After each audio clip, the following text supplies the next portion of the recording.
Nous sommes le mercredi 31 décembre 2014. Il est midi et demi. Donc dans 12 heures, nous serons dans l'année suivante, du moins à Paris. Et je voudrais vous parler de la façon dont les femmes perçoivent le monde dans lequel elles se trouvent. Il se trouve que j'ai quelques amies femmes avec lesquelles je discute, à qui je donne des conseils même. C'est ce qui d'ailleurs nourrit ma réflexion dans certains cas. Et je dirais qu'elles ont une approche un petit peu naïve des choses, notamment au niveau du progrès.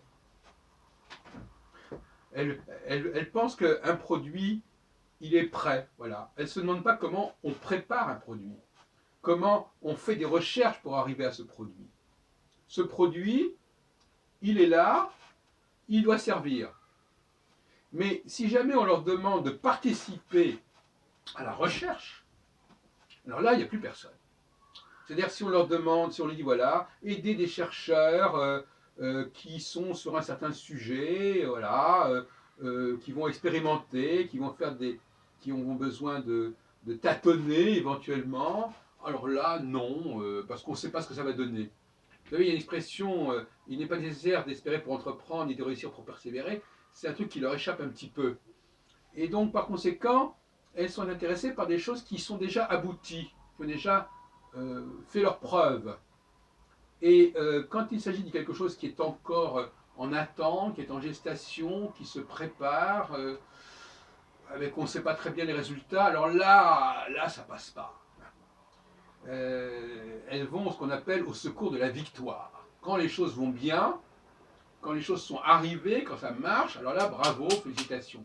Par contre, comment on y est parvenu, le coût que ça a représenté, le coût humain que représente la recherche, à la fois pour les chercheurs, à la fois pour ceux sur qui on expérimente. Et on peut dire qu'une certaine manière, même en économie, actuellement, nous sommes dans une société d'expérimentation. On essaye des trucs, on essaye des solutions. Et quand les gens disent ah mais ces solutions ne marchent pas, ben non justement, des solutions, c'est-à-dire de possibles solutions. Quand quelqu'un propose, par exemple, quand Herzl fait un livre qui s'appelle L'État juif, essai de solutions modernes en allemand sur la question juive, bon voilà, le mot solution est intéressant parce qu'il veut à la fois, il laisse entendre à la fois qu'on a trouvé la solution, mais aussi qu'on cherche la solution. Et c'est pas du tout pareil. Et les femmes, elles comprennent plutôt la deuxième exception. C'est-à-dire, ah, on a la solution. Et si je dis je cherche la solution, ah ben là, je cherche la solution, quand vous l'aurez trouvée, vous le direz. Elles ne veulent pas participer à ce processus-là. Et c'est ce qui les met complètement en décalage par rapport à l'histoire de la science, l'histoire des arts, l'histoire des techniques. Elles sont tout le temps des inspecteurs des travaux finis, comme disait ma gouvernante normande de la Manche, qui s'appelait d'ailleurs Tétane. Et, enfin, que j'avais appelé comme cela. Donc, si vous voulez, moi je ne sais pas, tout à l'heure, je discutais avec une dame qui a un enfant autiste, et je lui disais, ben, écoutez, oui, madame, ben oui, c'est vrai, on fait des expériences, on tente ceci, on tente cela. Ah, mais c'est mon fils, je ne veux pas qu'il soit un cobaye. Eh oui, madame, eh oui, eh ben oui. Malheureusement, dans toute l'histoire des sciences, de la recherche, on a eu des cobayes. On a tenté des produits dont on ne savait pas exactement les effets. Voilà, ben c'est comme ça. Et c'est l'histoire globale de la science, et ce n'est pas le cas de monsieur un tel ou de madame un tel, de ce petit garçon ou de cette petite fille.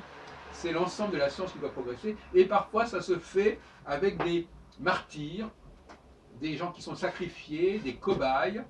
Parfois d'ailleurs un cobaye, sur qui ça peut marcher. N'oublions pas qu'un cobaye, si on lui introduit un produit qui marche bien, il ne peut pas s'en plaindre. Donc c'est pas que le cobaye négatif. Et elles ne comprennent pas qu'il y a un coût pour le progrès, qu'il y a un coût pour avancer sur le plan de la réflexion, de la recherche. Elles ne comprennent pas ça. Et donc par conséquent, elles sont constamment dans une sorte de yaka qui les amène vers l'extrême droite ou vers l'extrême gauche. C'est-à-dire des gens qui disent mais vous devriez avoir trouvé. Alors bon, alors la seule solution dans ces cas-là, c'est d'en s'en tenir à des produits qui ont fait leurs preuves. Donc on ne fait pas de recherche. On ne fait pas de recherche, ou alors il faut que ce soit une recherche qui ne coûte rien, qui ne coûte rien à personne. Donc il ne faut pas investir dans la recherche. Il ne faut pas accepter qu'il puisse y avoir des échecs, que telle hypothèse ne fonctionne pas, qu'il puisse y avoir des victimes. Non, il faut que tout soit clean. Bon, alors moi je crois que de ce point de vue-là, les femmes dans leur rapport aux politiques ont une position qui est négative et qui est contre-productive, je veux dire les choses comme elles sont. Et je suis sur le coup, le choc justement de ce genre de discussion, qui consiste aussi généralement à poser les problèmes sous un angle qu'on comprend, parce qu'il y a des choses qu'on ne comprend pas. Hein.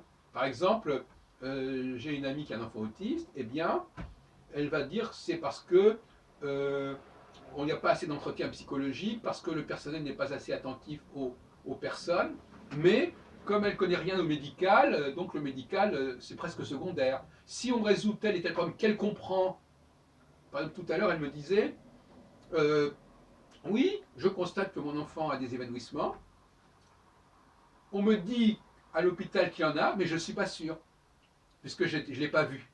Voilà, toutes sortes de comportements de ce genre qui sont quand même par le petit bout de la lorgnette et qui font qu'on tire la couverture à soi pour qu'on puisse parler de choses qu'on comprend et qu'on connaît. Hein. Parce que par exemple, réduire le problème de l'autisme à des questions de gestion administrative, c'est un petit peu léger quand même. Hein.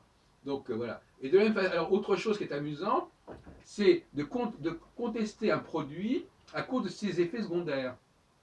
Alors ça aussi, on voit un effet secondaire, on voit l'effet secondaire et on dit donc ça c'est pas bien l'effet secondaire. On ne se demande pas si le produit est intéressant en tant que tel. Là encore une fois, on prend le problème par le petit bout de la lorgnette. Voilà, donc si on arrive à creuser un peu plus avec certaines personnes, on s'aperçoit quand même qu'il y a un problème de non-compréhension de la façon dont fonctionne le monde, dont tourne le monde.